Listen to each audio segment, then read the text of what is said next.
Байснаас болж Хинтээ аймаг ургацынхаа 30% хурааж 70% алдах, Сэлэнг аймаг ургацынхаа 65% хурааж 8-аас 10% ургацаа алдах, Төв аймаг ургацынхаа 60% хурааж үлдсэн хувиа алдах магадлал өндөр байна. Мөн энэ жилийн хувьд хадлан бэлтгэх боломжгүй аймаг Сумбай тэдгээрийг зуншлах сайтай Сүхбаатар Дорнод аймагаас хадлан бэлтгүүлэхээр төлөвлөсөн байна. Харин тариалангийн урамшууллыг тоон тутмаар тооцоос илүүтэй цавуулга өндөртэй сайн чанарын буудаанд олгох бодлогыг салбарын яам барьж байгаагаа хэллээ. Твсмтэй ариун туяа мөнхөд мэдээллээ.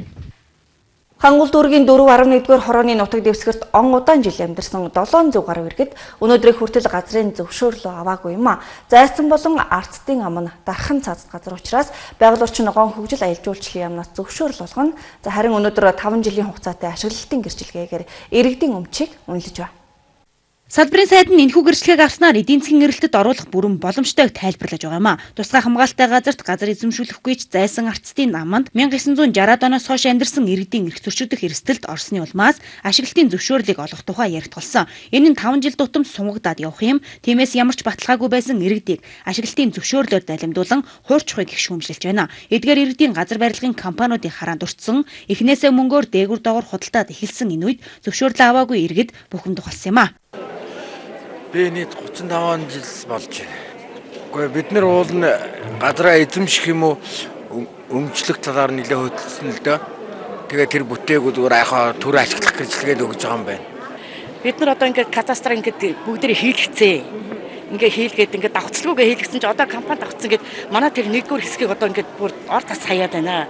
Энэний учир нь одоо юундаа ингээд ажлын хэсэг мэсэг чинь чиг уулзлаа тэгээ уулзаад тодорхой хариу өгөхгүй байна бид. Одоо тодорхой хэмжээ иргэн хүний бас нэг өөрийнх нь хариуцлага бас нэг олгогдсон газартаа давхардсан эдэр гэдэг асуудлаас болоод нэг 80-72 иргэн бол одоо дахиж одоо ярилцаж газрын асуудлын шинээр ярилцахаар байгаа. Тэднүүсийг цаашдаа бол ярилцсан. Одоогийн байдлаар бол 116 иргэнд бол ашиглал эрхийн гэрчлэгээ гаргасан.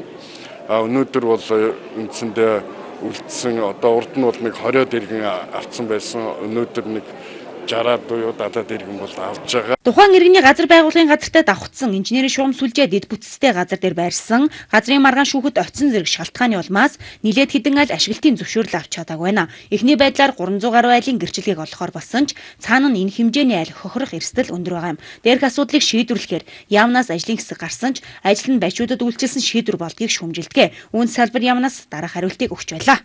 Өнөөдрийн үйлчилж байгаа хуулийн хүрээнд уугуул иргэдэд нь давуу эрхийг олгоё гэсэн байдлаар манай яам бодлого барьж ажилласан. За яг энэ бол одоо үндсэндээ бол одоо тэнд 800 жорлон, 800 муусын нүг, 800 хогийн цэг байх хэрэгтэй юм уу? Эсвэл тэрийг иргэд нь өөр эдийн засгийн хэрэглэнд оруулаад тэднийг аялал жуулчлалын компаниуд одоо аваад гоё тогтчуулаад ингээд одоо тэр эко орчин бүрдүүлэлт явах хэрэгтэй мó гэсэн бас нэг бодлого асуудал ахгүй. Тэгэхээр бид нар бол тэр бодлол шийдлийг харж шийдсэн юм л асуудал. Харин иргэдийн зөвшөөрлөө аваагүй байдлыг барилгын компаниуд ашиглан газрын булаах орлого өссөөр байна. Нэгэнт барилгын ажлаа эхлүүлсэн байхад яаж чадахгүй гэх логикоор зүтгүүлэх орлогыг салбарын сайд нь хүртэл дийлхэ байсан. Зайсанг тойрсон өндөр байрлагууд баячуудын хаусыг нүдэн анин бариулдаг салбар юм. Ашиглалтын зөвшөөрлөөр хэсэг иргэнийг хөөргөж шоуцаар байгаа юм а. Улсын төсөвт газрын тосноос 300 орчим тэрбум төгрөгийг төвлөрүүлэхээр тооцсон ч сүүлийн саруудад ханш нь 2 дахин унсан байна. Тиймээс энэхүү үнийн уналт шатхууны үнийг бууруулахын оронд улсын төсвийн орлогод сөргөөр нөлөөлөд эхэлжээ. Тодорхойлбол хагас жилд 130 гаруй тэрбум төгрөгийг төлрүүлэхийн тулд газрын төсний үнийг 90 Америк доллараар тооцсон. Харин өнөөдөр дээрх нь 45 руу орж нийт бүрдүүлэх үнийн дүн 55% буурахад хүрчээ. Өөрөөр хэлбэл тал хувийг нь ч газрын төсний орлогоороо бүрдүүлж чадаагүй байна. Хагас жилийн байдлаар дээрх салбарт хөрөнгө оруулалт өссөн ч энэ хэрээрээ үр дүн өгч чадсангүй. Тодорхойлбол бүтээгдэхүүн хуваах гэрээний загварыг батлаж газрын төсний тухай хуульд өөрчлөлт оруулаж хөрөнгө оруулагчдад боломж олгосон ч дэлхийн зах зээлийн үнийн унал хүчтэй зохилт болсон юм а. Богд дөрөв талбай дэлхийн томоохон компани болох BG Group-тэй гэрээ байгуулаж Онг 5, Харус 2, Увс 1, Хэрлэн дохой 28 талбайд бүтээгдэхүүн хуваах эрхийг олгож нийтдээ 339 сая долларын хөрөнгө оруулалтыг татах суугийг нээсэн ч байдал өөрөөр эргэлээ. Өнгөрсөн 2014 оны тоо баримтаар бол нэг 960 орчим мянган тонн түүхий тосыг бол манайх гадагшаа экспортлсон. За энэ жил бол нэг сая гарах байх. За тоо хэмжээний хувьд бол өсөлттэй л байгаа л да. Үнийн уналтаас бол бид өнгөрсөн жил бол нэг 280 орчим тэрбум төгрөг улсын төсөвт бол түүхий тосын экспортлсноос бол олж исэн бол энэ жил бол одоо үнийн үнэтээс бол гүйцэтгэл бол их муугүй. Тоо хэмжээнд байгаа өсөлттэй байгаа боловч одоо яг бодит мөнгөн дүнгээр орж ирэх хэмжээ нь бол багасч л байх л та. Тэгэхээр зэрэг бол яг төсөвт бол татгал хийж таарах баг. Энэ жил BJ Group-ийн хийх 28 сая долларын хөрөнгө оруулалт ус талбайд орох 800 сая доллар зэрэг гадаадын хөрөнгө оруулалт газрын засгийн салбарыг чиглэсэн. Харин хагас жилийн байдлаар 525 мянган тонн газрын засгийг олборлож үүнээс 514 мянган тонныг нь экспортлсон нь чамлалтай үзүүлэлт юм а. Нүүрснээс улбаатай ханшийн уналт газрын засгийн салбарт үргэлжилж улсын төсөвт тодтгол хийх нэг шалтгаан болох нэ. Улсын хурлын тогтоолын дагуу Монгол улсын 2008-аас 2014 оны төсвийн тухай хуульд тусгагдсан ч санхүүжигдээгүй 200 гаруй төслийг векселээр баталсан. Энэ тогтоолын дагуу нийтдээ 286 аж ахуйн нэгжид 176.2 тэрбум төгрөгийн санхүүжилтийг эргэн төлөгдөх зарчмаар олгохоор боллоо. За улсын хэмжээнд 2008-аас 2014 оны төсөвт тусгагдсан санхүүжүүлэлт нь бүрэн хийгдэж чадаагүй гэрээний үлдэгдэл төлбөртэй 235 төслийг санхүүжүүлэхээр болсон талаар өнөөдөр мэдээлэл хийлээ. За ингэхдээ сангийн яамны зүгээс арилжааны банкуудтай гэрээ байгуулж Монгол банкнаас үнэт цаас худалдаа авч өөрийн бичгийг аж ахуйн нэгжүүдэд олгох замаар санхүүжилтийг нь шийдвэрлэхээр болжээ. За дээрх төсөл арга хэмжээнүүдийг нийт давхарсан тоогоор 286 аж ахуйн нэгж хэрэгжүүлж байгаа бөгөөд сангийн яам арилжааны банкуудтай хамтран 176.2 тэрбум төгрөгийн санхүүжилтийг олгохоор болжээ. Сангийн яамны зүгээс бол 80-аас дээш хувийн гүйцэтгэлтэй гэдэг юм шаардлагыг тавьсан. 80-аас дээш хувийн гүйцэтгэлтэй болоод 100% одоо ажиллаа хийгээд хүлээлгээд өгсөн улсын комиссд одоо хүлээлгээд өгсөн ийм бүх одоо объектуудыг энэ бол үйл ажиллагаанд хамруулсан байж байгаа. Нийгмийн салбарын бүх барилга объектууд байна. Зээрэнд одоо дэд үтцийн бүх барилга объектууд ер нь бол засгийн газрын захиалгаар боёо одоо төрийн байгууллагын захиалгаар үйл ажиллагаа явуулсан бүх аж ахуйн нэгжүүд энд хамрагдсан. Тэн дээр бол ямар нэгэн одоо салбарыг бол онцолж үзээгүй. За векселийн тухай хуулийн дагуу сангийн яам арилжааны банкуудтай гэрээ байгуулж Монгол банкнаас үнэт цаас худалдаа авч вексел бичин аж ахуйн нэгжүүдэд олгож улмаар аж ахуйн нэгжүүд холбогдох банкудаар дамжуулан мөнгөжүүлэх юм байна. За энэ хүрээнд арилжааны 7 банк засгийн газартай хамтран ажиллах юм а. За энэ санхүүжилтийг олгосноор хамгийн ихний ач холбогдол бол юун дээр байна вэ гэхээр аж ахуйн нэгж байгууллагуудын хувьд бол үйл ажиллагаанд бас хэвээ үргэлжлэх энэ нөхцөл болцоонд бүрдэн. Цалин мөнгөө тавьж чадахгүй байсан бол цалин мөнгөө тавина. Энэ 286 аж ахуйн нэгжтэй холбоотой ард нь хичнээн одоо ажил хөдөлмөр эрхэлж байгаа иргэн байгааг бол хэлж мэдэхгүй байна. Тэгвэл бол эдгээр иргэдийн хувьд бол хугацаанд олгож чадахгүй байсан цалин буюу одоо дутуу олгож исэн цалингаа авах нэгдүгээр болцоо бүрдэн. Хоёрдугаарт энэ 286 аж ахуйн нэгжтэй холбоотой арилжааны банкудаас бол тодорхой хэмжээний их усүр бол татаж энэ үйл ажиллагаагаа явуулж исэн. Энэ үйл ажиллагаатай холбоотойгоор арилжааны банкуд дээр зээлээ төлөх нөхцөл бололцоонд бүрдэн. За вексел гэдэг нь нэг төрлийн засгийн газрын бонд бөгөөд нэг жилийн хугацаатай 5% хүүтэй. Өөрөөр хэлбэл засгийн газар банкудаар дамжуулан 176.2 тэрбум төгрөгийн аж ахуйн нэгжүүдэд олгож дуусаагүй төсөл арга хэмжээнүүдийг санхүүжүүлнэ. За энэ төсөлд сургууль цэцэрлэг болоод нийгмийн нэн шаардлага он утсан барилгуудын санхүүжилт ч мөн багтаж байгаа юм а. Харин нэг жилийн дараа 176.2 тэрбум төгрөгийг 5% хүүтэйгээр арилжааны банкудад буцаан олгох юм а. 70 сая төгрөгийн өртгөөр хийсэн Монголын анхны усан хөшиг иргэдийн дунд баггүй шүүмжилт өртөөд байна. За олон улстай харьцуулахад Монгол инженерийн уралсан арслантай гүрний усан хөшиг 5 хоноггүй эвдрээд байгаа. Харин үнийг хотын удирдлагууд туршилтын хугацаа байсан гэж тайлбарллаа. Арслантай гүрний усан хөшиг эвдэрч төсвийн 70 сая төгрөгийг хий хоосон зүйл зарцуулсан гэдэг шүүмжлэл өрнөд байна. Гэвч усан хөшиг эвдэрсэн асуудал нь туршилтын хугацаагаа ашиглалгүй шууд нээлтгээж тууз хайжилсанд байгааг хотын удирдлагууд ярьлаа. Нэг үгээр цаашид арслантай гүрийн усан хөшиг шиг ийм хүрхрээг Яарамгийн гүр, Туул голын гүүрэн дээр хийхээр болоод байна. Ямар төрлийн зардал гарч байгаад 70 сая болсон байдгийг бол танаас бас хэлье. 70.1 сая төгрөг. За энд бол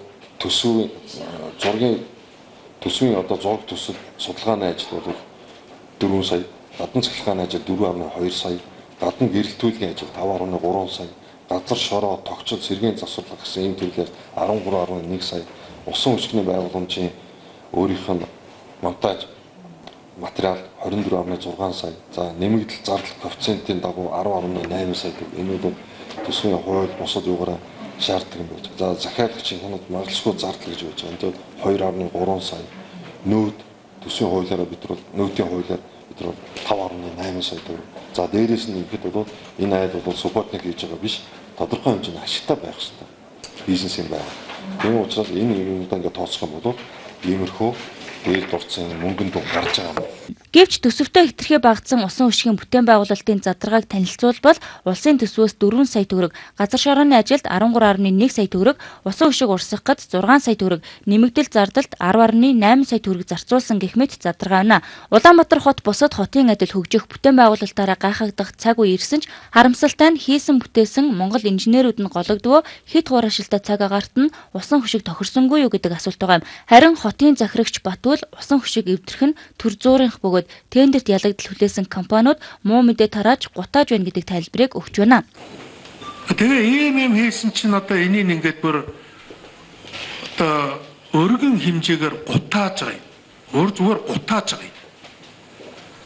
Өчтөчнөн тэр бумаар гадныхан ирээд голын гүр засаад юу гэдгийг голын голдрол засаад тогтчуулаад байдаг. Өөртөө ингээд инженерүүд нь очиод юм хийгээд хүнд хэрэгцээг олж ираад хийхээр ингээд гутаагаас алдаггүй. Одоо 3.1 хэдэн тэрбум төгрөгөөр л одоо голын сав газрыг тогтчуулаад байгаа үстэй. Энэ онлайн бол бид нар адилхан л онлайнд ордог бол онлайнд орох л хэрэгтэй шүү дээ. Олон томд мэдээлэл өргөдөг бол адилхан хүргэх л хэрэгтэй шүү дээ. Улаанбаатар хотын тоосчлтын эсрэг хийсэн энэ ажлын санхүүжилт захирагчийн ажлын албанаас гарсан. Харин бүтээн байгуулалтын ажлыг хан урсгал компани хийсэн ч хийсэн ажил нь онлайн цахим ертөнцөөр шүүмжлэл өртөөд байгаа юм. Гэхдээ усан хөшиг нээлттэй хийгээд хэдхэн хоноод эвдэрсэн нь туршилтын хугацаанд байгаа гэдгийг хотын захирагч дахин хэлж байгаамаа. ТV9-тэй Ариун Туяа Мөнхөд мэдээллээ. Өнгөрсөн онд гэхэд Яармаг Нисхийн зам дээр зам тээврийн услын улмаас 20 хүн амь насаа алдсан гэсэн тоо мэдээллийг замын цагдаагийн газраас гаргаад байгаа. За энэ зам дээр осол тогтмол гардаг гол шалтгаан нь жолооч нар хурд хэтрүүлэх, гэрэл дохио зөрчих, явган хүний гарцын тэмдэглэл баримталтгүй зэрэг зөрчлийг хөвчлэн гаргадаг байна. Өчигдөр л гэхэд Яармгийн замд нэг хүн машинд дайруулж амь насаа алдсан харамсалтай хэрэг гарсан байна. За өчигдөр Хаул дүүргийн нутаг Ярамгийн замд өглөөний 8 цагийн үед 60-70 орчим насны эрэгтэй хүн автомашин дайруулж амь насаа алдсан харамсалтай хэрэг гарсан. Өнгөрсөн онд л гэхэд Ярамгийн Нисхийн зам дээр зам тээврийн ослын улмаас 20 хүн амь насаа алдсан гэсэн тоо мэдээллийг замын цагдаагийн газраас гаргаад байгаа юм а. За энэ зам дээр осол тогтмол гардаг гол шалтгаан нь жолооч нар хөдөлгөөн сэрэг зам дээр автомашиныхаа дээд хурдаар давхитагтай холбоотой юм а. Ярамгийн автозамын хөдөлгөөнд оролцож байгаа жолооч нар тогтоосон хэмжээнээс давуулан хурд идрүүлдэг, улаан гэрлээр ордог зөрчлийг их гаргадаг бол явган зорчигчд нь ойртон ирсэн тээврийн хэрэгслийн урд ургүйг гарц гарамгүй хэсгээр зам хөндлөн гарч яваад амнаас эрүүл мэндээрээ хохирсоор байгаа юм а. Автомашинууд мөргөлдөх, за явган зорчигч мөргөдөж амь зөхөх байдал тасрахгүй байна. Өчигдрийн байдлаар 29-ны өдөр Ярамгийн замд акцент маркийн автомашин за ачааны машинтай мөргөлдөд араас нь мөргөж тэгээд онхолдож ослын улмаас нэг хүний амь зөхрөөд 3 хүн гэмтсэн ийм осол гарсан. За мөн сонгон хайрхан дүүргийн нутаг дэвсгэр 22-ын товчоо гэж ярьдаг тийм ээ. Тэр зам дээр бас Прус маркийн автомашин том ачааны машинтай мөргөлдөж бас нэг хүний амь зохирсон ийм ослууд гарч байна. Тэгэхээр тухайн замуудыг нөхцөлийг ажиллахад бол дандаа шинээр хийгдсэн зорчигсог чөлөөтэй өргөн за хурд хэтэрсэн байх магадaltaй ийм ослууд гарч байгаа учраас манай иргэд энэ шин замууд дээр бол аюул байдлаа хангаж хурдаа тохируулж анхаарал болгоомжтой явах шаардлагатай байна. За түүнчлэн иргэд амралт зугаалгаар явах буцаж ирэх замдаа осол аваар дөртгөн их байгааг хэлж байна. За орон нутгийн зам ялангуяа Бартаа ихтэй замаар шүн хурд гэдрүүлэн явж байгаад замын хажуур онхолдох, гүйцэж төрүүлэх орлого хийгээд мөргөлдөх гих зэрэг жолоочийн анхаарал болгоомжгүйгээс болж гарах осол аваар буурахгүй байгааг хэлж байна. За тиймээс иргэдийг замын хөдөлгөөнд оролцохдоо анхаарал болгоомжтой хандах, орон нутгийн замд явахдаа автомашиныхаа бүрэн бүтэн байдлыг сайн хангах сонор сэрэмжтэй байхыг замын цагдаагийн газраас анхааруулж байна.